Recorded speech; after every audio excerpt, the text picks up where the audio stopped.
यानी हड्डी का टूटना हमारे शरीर को आकार, सहारा और गति प्रदान करने का काम हड्डियों का ढांचा करता है। अगर इसमें किसी भी प्रकार का दरार या अवरोध उत्पन्न हो जाता है तो उसे फ्रैक्चर या हड्डी का टूटना कहते हैं। हड्डी के टूटने के कुछ सामान्य कारण हैं: ऊंचाइयों से गिर जाना, फिसल जाना, सड़क दुर्घटना। मरीज कौन है? आ जाएगा मरीज।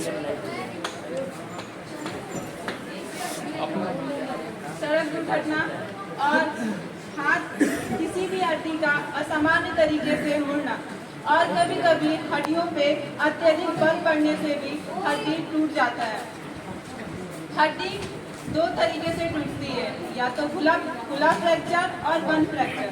खुला फ्रैक्चर में हड्डी का सिरा त्वचा के बाहर नहीं आता है, जबकि बंद फ्रैक्चर में हड्डी का सिरा त्वचा के बाहर नहीं आता है, जबकि खुला फ्रैक्चर में हड्डी का सिरा त्वचा के बाहर आ जाता है और अत्यधिक खून का बहाव होता है और संक्रमण का खतरा भी बढ़ जाता है।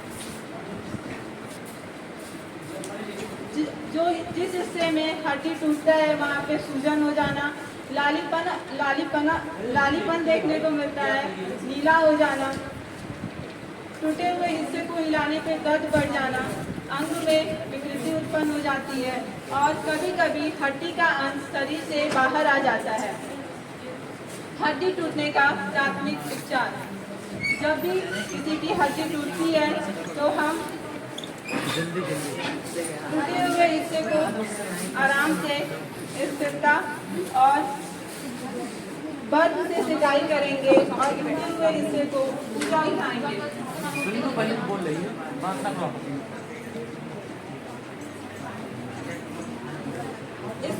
स्थिरता प्रदान करने के लिए हम दो विधि का पालन करेंगे: स्लिंग और स्प्लिंग।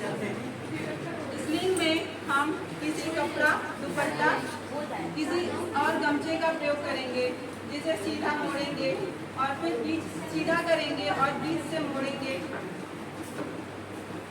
फिर एक छोर से दूसरे छोर को मिलाते हुए त्रिकोणा आकार देंगे। टूटे हुए हिस्से को आराम से सावधानी पूर्वक उठाते हुए कोहनी से ऊपर छाती तक रखेंगे। फिर एक छोर को हाथ के नीचे से निकालते हुए गर्दन के पीछे ले जाएंगे। दूसरे छोर को हाथ से ऊपर लाते हुए गर्दन के पीछे गांठ लगाएंगे और तीसरे छोर को कोहनी के पास गांठ लगाएंगे।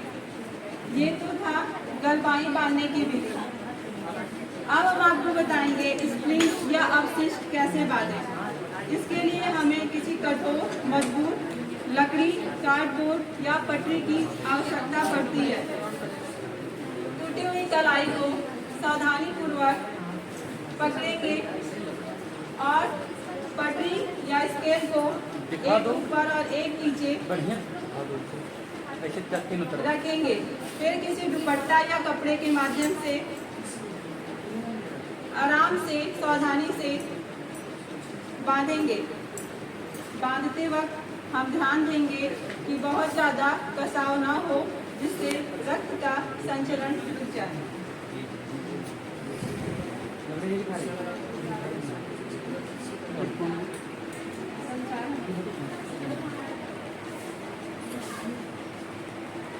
एक बार ना दिखा देना, इसे सबको दिखा देना। इसको अच्छे से सहारा देने के लिए हम एक दूसरे पट्टी या कपड़े का प्रयोग करेंगे, जिसे बीच से मोड़ेंगे और कलाई पे गांठ लगाएंगे और उसके दोनों छोर को गर्दन के पीछे ले जाकर गांठ लगाएंगे।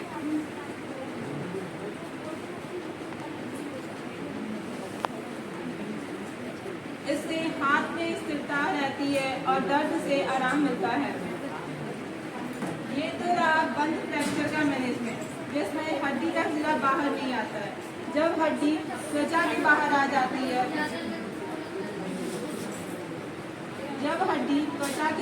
जाती है, उसके लिए तब हम किसी रुई या कपड़े से खून को अच्छे से साफ करेंगे।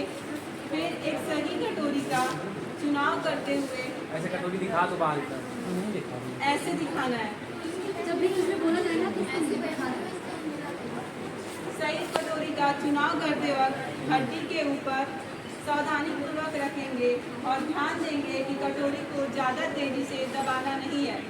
फिर एक कपड़ा लेकर कटोरी को हाथ पे रखते हुए अच्छे से बांधेंगे। कटोरी गिरना नहीं चाहिए। ध्यान रहे कटोरी आगे पीछे ना हो, जिससे हड्डी में घाव बढ़ने की संभावना बढ़ जाती है। बांधते वक्त ये भी ध्यान रखें कि व्यक्ति के हाथ ज़्यादा हिले नहीं। तो सहारा देने के लिए फिर हम कलाई की करवाई बांध देंगे। नहीं, मजाक ना करो ना, तो करना वो करो, यहाँ पेशेंट चेंज हो जाएगा। इसके ऊपर ये तो रहा